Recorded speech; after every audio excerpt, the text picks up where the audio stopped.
things that this country was built on that we still stand for that are very admirable, but there are also things that we've done that are less than admirable in my view. All right, but let's bring it back to Bitcoin, because as we discussed in part one of this interview, there are a number of factors that indicate that the dollar could be nearing its demise. You've said in part one of this interview that you think it could happen as soon as in 10 years' time, and that you do see a reset. If that reset does involve a central bank digital currency, an idea that is gaining traction, how do you see Bitcoin fitting in a CBDC world? Yeah, can they coexist? I think they can definitely coexist. It'll just be a parallel thing. I mean, I think, look, money is a lot of things, right? I mean, it's something you use to buy coffee with, but it's also, let's break it into two big buckets. There's the exchange bucket, and then there's the kind of savings and asset bucket. Okay, we all need money for exchange. You need to pay for your gas, pay for your food, pay for your coffee, whatever. You got to pay your bills. That's the exchange function of money, and you earn money and you turn around and you spend money, and so if its value fluctuates a little bit in that time frame, big deal. It doesn't really matter. But then ultimately you've got your savings and your assets, and so you got to decide where are you going to put those, and so. If the government, if they say you got to pay your taxes in CBDCs, well, then I'm going to have to briefly own some CBDC to pay my taxes. Okay, fair enough. But I'm not going to save in CBDCs because it's something they can print. They can print to excess. And so, the point I guess I'm trying to make is, I think the intelligent people in the world, and ultimately most people get the joke and realize that. That fiat currency is losing value consistently. And as that trend grows, people will go to Bitcoin. They'll go to Bitcoin, they'll go to gold, they'll go to property. Nobody's going to be stupid enough to buy bonds from a set of governments that have proven that they can't manage the currency correctly. So I think CBDCs could very easily be a parallel system to gold and Bitcoin as savings technology in a way. I would think so. Yeah. In other words, let's say you were paid in CBDCs, you would immediately, if I were paid in CBDCs, if they forced the whole world into CBDCs, I would immediately exchange. There'd be a CBDC gold exchange rate or a CBDC Bitcoin exchange rate. I'd immediately change it and I'd save in the hard currency. That's just Gresham's law. And I think, again, unless they outlaw or massively tax the alternatives, the system they've got.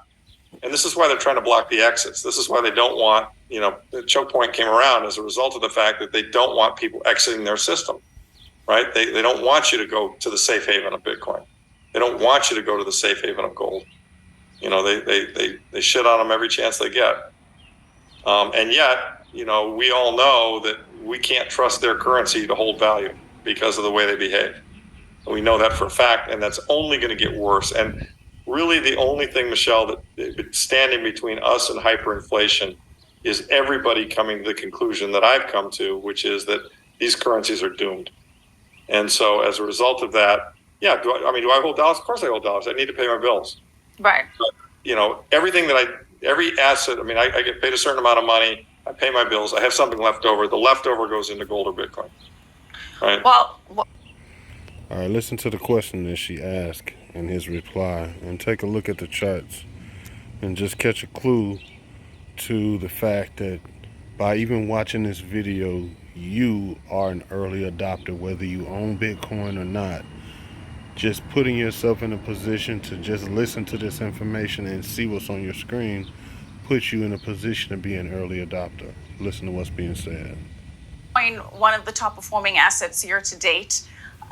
What do you see in terms of adoption? We've discussed the adoption curve of new technologies and how after a certain tipping point, the mass adoption sort of catches on. Explain that adoption chart for us as it applies to new technologies and where Bitcoin is on that adoption curve. Yeah, sure. So Malcolm Gladwell had a theory that said that, and he looked at a lot of developments, historical developments of technologies, autos, washing machines, cell phones, computers. And what it says is the amount of time it takes from 0% penetration to 10% penetration of the population, the number of years that takes, then in turn, the next set of that number of years gets you from 10% to 90%. So, in this case, in the Bitcoin case, it was, 14 years old. And I think we estimate that about 10% of the world or 10% of the, the first world owns Bitcoin or is involved in Bitcoin in some form. And so, and certainly more than that are aware of it, but I'm talking about people who've actually bought some. And so if it took 14 years to get to 10%, the theory is it would take another 14 years and 90% of the world would own some Bitcoin. If it really is the technological innovation that I believe it is. And so, that would imply that we're going to go through a very big growth curve here. And, you've got this is, as a commodity, Bitcoin is, there's a fixed supply. There are only 21 million of them. It's the only, this is very interesting. It's the only commodity in the world where supply does not go up as a result of higher prices. Think about it. If gold goes to $10,000 tomorrow, we're going to mine more gold. There's just no doubt, right? Because we know where it is. It's just not economic to get it out of the ground. Whereas if Bitcoin goes to $100,000, tomorrow, there's not going to be any more Bitcoin created. So that's a very powerful thing. And so, there's 7+ billion people on the planet. There are 21 million of these coins. It's a very sound form of money. As more and more people come to see, I should save in this money. The price is going to go, in my opinion, much higher. I mean, I think we'll hit 100,000, then I think we'll hit 1 million, then I think we'll ultimately hit $10 million a coin. I mean, I'm sure my grandkids will be shocked at people who own one whole coin. I mean, being a whole coiner will be a big deal. I mean, let's break that down a little bit. Right? Yeah. So I present to most people, if you already follow my page, or if you don't, I'm presenting the option of GS Partners. There's my QR code on the screen, or you can just copy and paste the link. Sign up for a safe platform for a free account, and you can become a referring partner like me, and we get paid in Bitcoin. How about that? So if any of these videos or anything that you hear me promote, I'm more than likely a part of it. I am a GS referring partner, if I didn't mention that already. And if you want to learn more about how GS Partners work, how you can get paid in Bitcoin, shoot me a DM, a message, and I can get you set up and get you started.